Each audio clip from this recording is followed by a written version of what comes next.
नमस्कार. खरं तर आपण पाहतोय की सिन्नरमध्ये निवडणुकीला जोर आला आहे. काही दिवस शिल्लक आहेत आणि आपण पाहतोय की वातावरण सगळं तापलेलं आहे. या ठिकाणी पंचरंगी निवडणूक होते. खरं पाहायला गेलं तर आपल्यासोबत खासदार वाजेसाहेब आहेत. वाजेसाहेब, महत्त्वाचा मुद्दा की ही जी निवडणूक आहे अतिशय चुरशीची आहे. काय सांगाल? निवडणूक ही कोणतीच निवडणूक साधी नसते.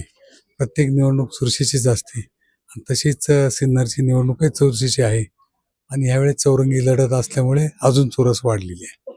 अगदी बरोबर आहे. पण आता तुमचा जो उमेदवार आहे या ठिकाणी व्यक्तिनिष्ठ राजकारण चालतं. म्हणजे व्यक्तीवरती सगळे मतं आधारित आहेत. काय वाटतं, सगळ्यांचं त्याच पद्धतीचे उमेदवार आहेत?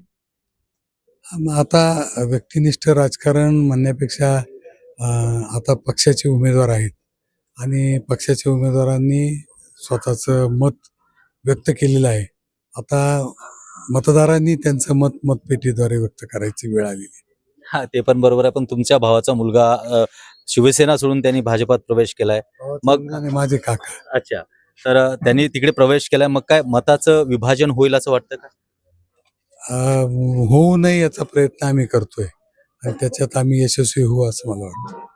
अगदी आपण पाहतो की या ठिकाणी मताचं विभाजन होऊ नये यासाठी देखील प्रयत्न केला जातो. कारण नुकताच भाजपानं अगदी चालाखीनं यांचा जो उमेदवार आहे शिवसेना गटाचा त्यांनी भाजपात घेतला. त्यामुळे कुठेतरी मताचं डिव्हायडेशन होऊ शकतं. असं असतानाही या ठिकाणी नेमका मतदार राजा कुणाच्या गळ्यामध्ये नगराध्यक्षपदाची माळ घालेल हे पाहणं देखील गरजेचं आहे. कॅमेरामॅन दत्तात्रय कुलकर्णीसह स्वप्नील दुधारे, महासागर न्यूज, मुंबई.